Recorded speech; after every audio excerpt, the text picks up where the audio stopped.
Hello बच्चों, कैसे हैं आप सब। आशा है आप सभी बड़े ही अच्छे होंगे। आज हम सपनों के से दिन जो हैं उसके प्रश्न उत्तर करने वाले हैं। लेकिन मैं आपको डिस्क्लेमर दे रही हूँ, ये प्रश्न उत्तर सिर्फ आपको एक ब्रीफ आइडिया देने के लिए इस तरह से स्क्रीन पर लिखे गए हैं। आप बिल्कुल लाइन टू लाइन ये नहीं लिखेंगे, क्योंकि ये भाषा आपकी भाषा से थोड़ी सी डिफरेंट होगी, थोड़ी टफ भी हो सकती है, कुछ इसमें ग्रामेटिकल एरर भी हो सकता है। तो आप प्लीज अपने टीचर से अपने प्रश्नोत्तर चेक करवाएं, ठीक। या फिर आप मेरे को मेरी जीमेल पर अपने प्रश्नोत्तर की फोटो जो है भेज सकते हैं, और मैं आपको आंसर जरूर दूंगी कि आप में इसमें क्या ऐड कर सकते हैं, क्या ऐड नहीं कर सकते। ठीक है, चलिए शुरू करते हैं। सपनों के से दिन प्रश्नोत्तर, ये आपकी संचयन का दूसरा जो है पाठ है, जो कि लिखा है लेखक गुरदयाल सिंह जी ने, कथाकार गुरदयाल सिंह जी ने। ये उनकी आत्मकथा है। चलिए शुरू करते हैं। इसकी जो डिटेल्ड एक्सप्लेनेशन है, वर्ड टू वर्ड रीडिंग है, दोनों ही चीजें आपको मिल जाएंगी मेरे चैनल पर। तो चैनल को कर दीजिए सब्सक्राइब, वीडियो को कर दीजिए लाइक, और अपने कमेंट्स में डाउट भर दीजिए। चलिए शुरू करते हैं।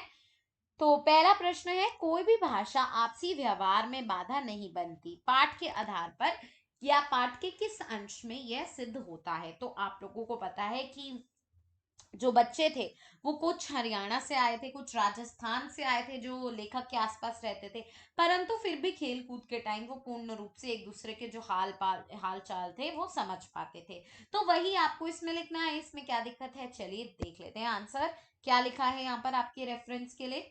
कोई भी भाषा, पहले आप इसमें इंट्रोडक्शन देंगे कि ये प्रश्न इस पाठ से उठाया गया है। ये एक आत्मकथा है जिसमें लेखक गुरदयाल सिंह ने अपने बचपन के दिनों के बारे में बताया है, जिनको उन्होंने सपनों के से दिन नाम दिया है।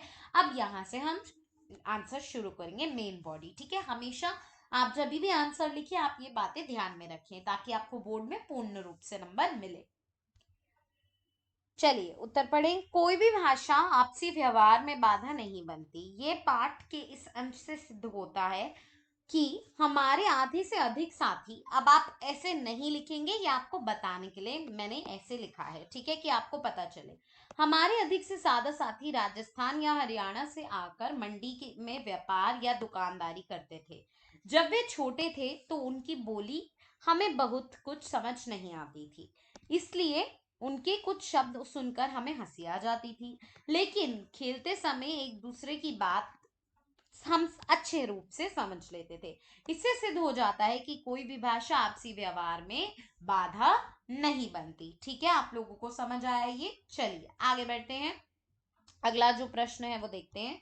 पीटी साहब की शाबाश फौज में तमग्गो सी क्या लगती थी, स्पष्ट कीजिए। ऐसा क्यों लगता था कि उनकी शाबाश से तो हमने पूरा पूर्ण रूप से क्या जीत ली है, एक जंग जीत ली है। चलिए जानते हैं क्यों ऐसा लगता था लेखक को और उनके दोस्तों को। तो पीटी साहब प्रीतमचंद बहुत कड़क इंसान थे। कड़क यानी बड़ी ही अनुशासन प्रिय जो है वो, बहुत ही ज्यादा अनुशासनीय व्यक्ति थे। ठीक, उन्हें किसी ने ना हंसते देखा था, ना किसी ने प्रशंसा करते हुए देखा था। सभी छात्र उनसे भयभीत रहते थे। सभी जो छात्र थे वो उनसे क्या रहते थे, बड़े ही भयभीत रहते थे। वे मार मार कर बच्चों की चमड़ी तक उधेड़ देते थे, है ना। छोटे छोटे बच्चे यदि थोड़ा सा भी अनुशासन भंग करें, ठीक है, अनुशासन प्रिय थे, तो जब यदि वो थोड़ा सा भी अनुशासन भंग करें तो वे उन्हें कठोर से कठोर सजा देते थे। ऐसे कठोर स्वभाव वाले पीटी साहब बच्चों के द्वारा गलती ना करने पर अपनी चमकीली आंखों से हल्के से झपाते और उन्हें कहते शाबाश, है ना। तो उनकी यह शाबाशी उन लोगों को फौज में जाने से जैसी लगती, या फिर उनको ऐसा लगता कि उन्होंने कोई भी जंग जीत ली हो। ठीक, आपको समझ आया ये। चलिए अगला प्रश्न देखते हैं क्या है।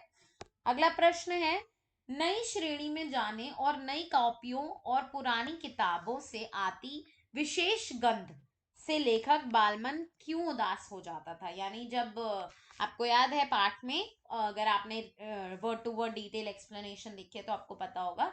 तो वो कहते हैं कि मुझे तो जो कॉपियां थी उनमें से एक गंध आती थी, तो ऐसा क्यों लगता था लेखक को। चलिए जानते हैं।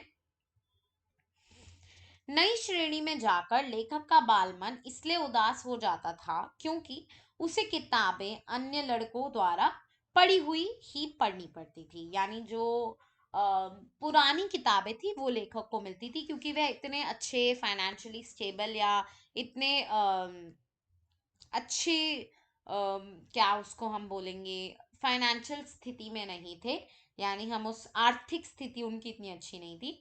उसके लिए पुरानी किताबें का प्रबंध हेडमास्टर शर्मा जी करते थे, क्योंकि लेखक के परिवार में आर्थिक स्थिति इतनी अच्छी नहीं थी, जबकि अन्य बच्चे नई कक्षा में नई किताबें खरीदते थे।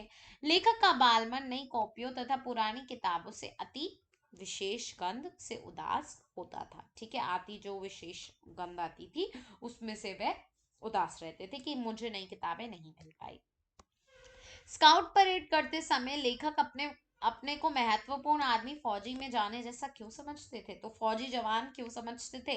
क्योंकि हर बच्चा ऐसा, मतलब जो एक्सपीरियंस करता है वो ये सोचता है कि मैं तो ऐसा ही हूं, है ना। तो लेखक गुरदयाल सिंह फौजी बनना चाहता था, तो लेखक जो थे वो फौजी बनना चाहते थे, लेकिन वो बन गए लेखक, है ना। उनसे फुट आप उसने नहीं लिखेंगे, आप उनसे लिखेंगे, ठीक है। उनसे फुल बूट और शानदार वर्दी पहनने लेफ्ट राइट करते फौजी जवानों की परेड को देखना भी बहुत पसंद था।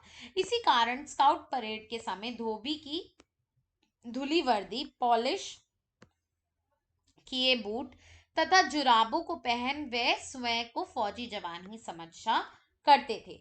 स्काउट परेड में जब पीटी मास्टर लेफ्ट राइट की आवाज या मुंह की सीटी बजाकर मार्च करवाते थे तथा उनके राइट टर्न या लेफ्ट टर्न या अबाउट टर्न कहते, पर लेखक अपने छोटे छोटे बूटों की एड़ियों पर दाएं बाएं या एक कदम आगे पीछे मुड़कर बूटों की ठीक ठाक ठक ठक आवाज सुन करते हुए स्वयं को विद्यार्थी ना समझकर एक महत्वपूर्ण फौजी समझते थे। यानी ये जब वो इतनी सारी ये क्रियाक्रम करते थे, जितने सारे कार्य करते थे, उनको उनको ऐसा एहसास होता था कि वो एक फौजी हैं और बहुत बहुत ही बड़े लेवल के सेना में है। ठीक है।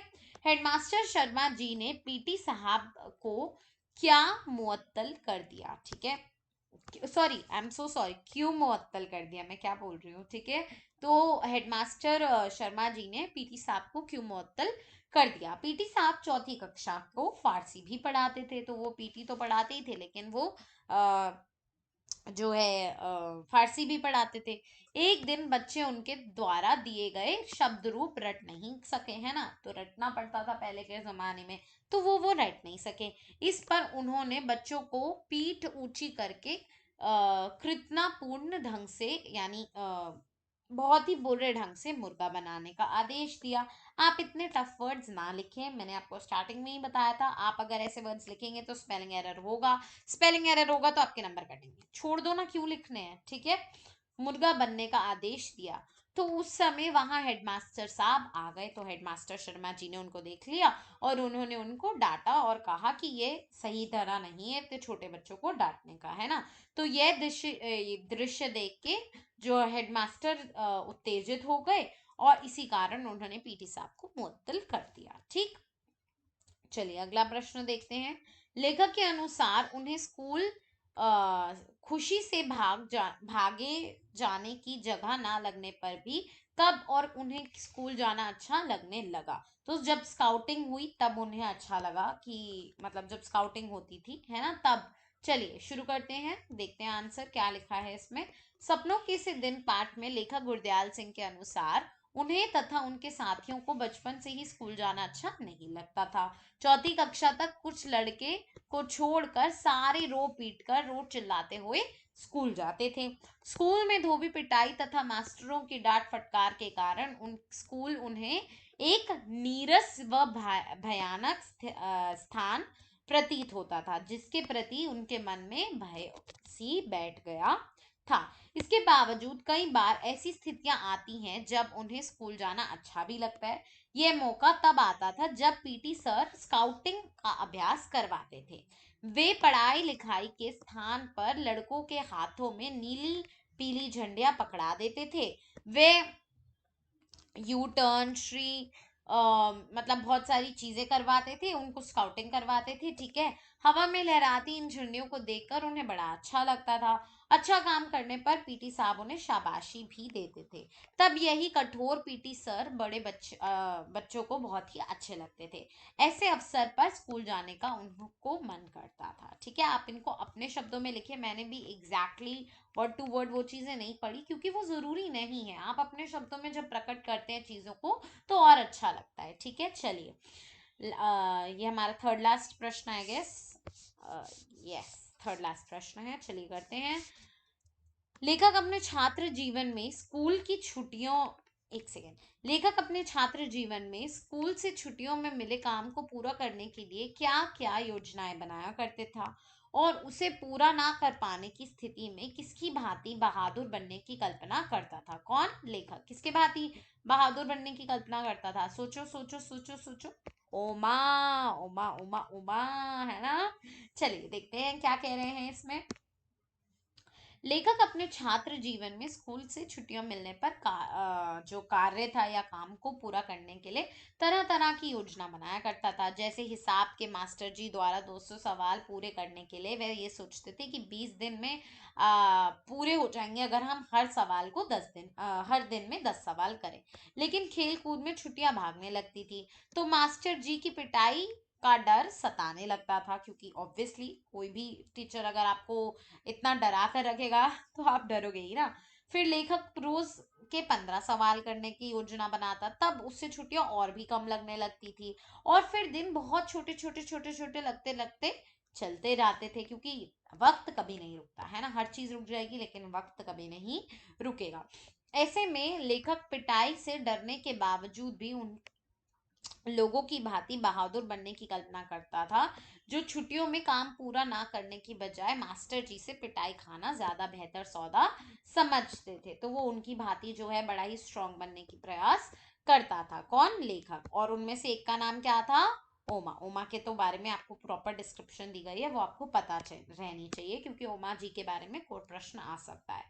पाठ में वर्णित घटनाओं के आधार पर पीटी सर का यानी प्रेमचंद, सॉरी, हाँ, मास्टर प्रीतम चंद के जी के चरित्र का वर्णन कीजिए। तो चलिए हम अवकाश डालते हैं मास्टर प्रीतम चंद जी का। मैं प्रेमचंद बोल रही हूँ, आई एम रियली सॉरी। पाठ के आधार पर हम यह कह सकते हैं कि पीटी सर प्रीतम चंद बहुत सरल अध्यापक थे। उनके व्यक्तित्व की विशेषताएं इस प्रकार थी। सबसे पहला, वे कुशल अध्यापक प्रीतम चंद थे। तो प्रीतम एक कुशल अध्यापक थे। वे चौथी श्रेणी के बच्चों को फारसी पढ़ाया करते थे, है ना। कुशल अध्यापक यानी सक्सेसफुल अध्यापक थे। वे मौखिक अभिव्यक्ति एवं याद करने पर बल दिया करते थे। वे छात्रों को दिन रात एक कर कर पढ़ाई करने की शिक्षा दिया करते थे। कुशल, एक सेकेंड, हाँ जी, कुशल प्रशिक्षक, प्रशिक्षक की स्पेलिंग सही लिखी है वैसे तो इन्होंने, ठीक है। कुशल प्रशिक्षक, वे कुशल प्रशिक्षक थे। वे छात्राओं को या छात्रों को स्काउट और गाइड की ट्रेनिंग दिया करते थे। ठीक है, गाइड बेसिकली इट्स लाइक उनको गाइड करा करते थे। ठीक है, वे छात्रों को विभिन्न रंग के झंडियां पकड़ाकर हाथ ऊपर नीचे करने यानी प्रॉपर स्काउटिंग ट्रेनिंग दिया करते थे। और उनके इस प्रशिक्षण में कार्य में छात्र सदा प्रसन्न रहते थे। वह उनको शाबाश भी कहते थे। कठोर अनुशासन और अनुशासन प्रिय थे वह, बहुत ज्यादा ही उनको स्ट्रिक्टनेस पसंद थी। यदि कोई बच्चा कतार से इधर उधर हिलता था तो वो उसको डांट लगाते थे। कोमल हृदय, कोमल हृदय था उनका। क्यों कोमल हृदय था? कोमल हृदय इसलिए था, कोमल दिल भी लिख सकते हो आप अगर आपको हृदय नहीं लिखना आता। कोमल हृदय उनका इसलिए था, दिल इसलिए था, क्योंकि वो जो है अपने जो तोते थे उनके, उनको भीगे हुए बादाम खिलाया करते थे, है ना। बड़े मौज मस्ती थे। सो ये आप लिखेंगे, लेकिन आप अपने शब्दों में लिखेंगे प्लीज। मैं आपको अभी भी बोल रही हूँ, ये हिंदी इज अ लैंग्वेज जो आप अपने शब्दों में ज्यादा अच्छी लिख सकते हैं। आप बोलते हैं हिंदी, है ना। आप में से आधे लोगों की तो वो मदर टंग ही होगी हिंदी, है ना। चलिए आगे बढ़ते हैं, और आखिरी प्रश्न है आपके पार्ट का। इसके बाद ये वीडियो भी समाप्त हो जाएगी और ये पार्ट भी समाप्त हो जाएगा मेरी तरफ से। फिर वन शॉट वीडियो आएगी, उसमें हम एमसीक्यू वगैरह करेंगे। तो वो तो मजा आएगा ही आप लोगों को। एमसीक्यूज तो बहुत सारे होते हैं हर पार्ट के, वो भी करेंगे। ठीक है, चलिए। विद्यार्थियों को अनुशासन में रखने के लिए पाठ में अपनाई गई युक्तियों और वर्तमान स्थिति, ये इंपॉर्टेंट क्वेश्चन है। ठीक है, कि वर्तमान और उस समय के जो तरीके थे उनमें आप फर्क कीजिए। ये थोड़ा सा इंपॉर्टेंट क्वेश्चन है, स्लाइटली आप लोगों के बोर्ड एग्जामिनेशंस में ये आ सकता है, तो इसको मैं पूरा पढ़ूंगी और एक एक चीज आपको समझाऊंगी ताकि आपको पॉइंटर्स याद रहे, क्योंकि ऑब्वियसली शब्दावली आप याद नहीं रख शब्दावली आप याद रख सकते हैं, पॉइंटर्स याद रख सकते हैं, बट जो भाषा है वो आप एज इट इज नहीं रट के नहीं जा सकते। जो रट सकता है वो फिर बहुत ही अच्छा है ना। चलिए, विद्यार्थी को अनुशासन में रखने के लिए पाठ में अपनाई गई युक्तियां इस प्रकार है। पहले उन्होंने अपने इंट्रोडक्शन दिया कि एक प्रश्न इस पाठ से उठाया गया है, इस प्रकार युक्तियां हैं। चलिए युक्तियां देखते हैं। पीटी साहब बिल्ला मार मार कर बच्चों की चमड़ी उधेड़ देते हैं, है ना। तीसरी चौथी कक्षा के बच्चों थोड़ा सा भी अनुशासन भंग हो जाता तो उन्हें कठोर से कठोर सजा दी जाती, ताकि वे विद्यार्थी के जीवन में अनुशासन की नींव बना सके। ठीक, दृढ़ बना सके। दृढ़ मैंने इसलिए नहीं बोला कि मैं नहीं चाहती आप बोले, लिखें, क्योंकि इट्स अ टफ वर्ड, आप भूल भी सकते हैं। इसके साथ साथ विद्यार्थियों को प्रोत्साहित करते थे। आज पता नहीं मुझे क्या हो रहा है बच्चों, आई एम रियली सॉरी। वो इसके साथ साथ विद्यार्थियों को क्या करते थे, प्रोत्साहित भी करते थे तथा उत्साहित करने के लिए उन्हें शाबाशी भी देते थे, है ना। लेकिन वर्तमान में स्वीकृत मान्यताओं इसके विपरीत है, यानी इसके उल्टी है। शिक्षकों को आज sorry, I am so sorry, I am like दिल से सॉरी बोल रही हूँ आज मैं आप लोगों को। शिक्षकों को आज विद्यार्थियों को पीटना का अधिकार नहीं है, इसलिए विद्यार्थी निडर होकर अनुशासनहीनता की ओर बढ़ रहे हैं, क्योंकि आजकल पहले की भांति विद्यार्थी शिक्षकों से नहीं डरते हैं। इसके लिए विद्यालय और माता पिता दोनों जिम्मेदार हैं। बच्चों को अनुशासन में रखने के लिए दोनों ही जिम्मेदार होते हैं। बच्चों में अनुशासन का विकास करने के लिए उन्हें शारीरिक व मानसिक यातना देना उचित है नहीं। उन्हें प्रेम पूर्वक नैतिक मूल्य सिखाए जाने चाहिए, जिनसे उनमें स्वानुशासन और डिसिप्लिन का जो है अनुशासन में वो रह सके। देखो ये जो आंसर है ये आपको एक ब्रीफ आइडिया दे रहा है। Again I always say this is giving you a brief idea, आप एज इट इज ये टेप कर नहीं आ सकते। ठीक, this is giving you a brief idea. And इसी के साथ हमारा जो ये जो है वीडियो वो होती है समाप्त, और मैं आप सबको कहने वाली हूँ थैंक यू, क्योंकि आपने एंड तक वीडियो देखी है। और आप लोगों को बहुत बहुत बहुत सारा प्यार, क्योंकि आप लोगों ने आज मेरी जो स्लिप ऑफ टंग्स है उनके साथ एडजस्ट करा, पता नहीं आज मेरे को क्या हो गया था। So I am really thanking you. Subscribe to the channel, अगर आप सब्सक्राइब कर लेते हैं तो मेरा और भी बड़ा थैंक यू हो जाएगा आप लोगों को। और लाइक कर दो वीडियो को। And all the best for your board examinations. Love you all, bye bye.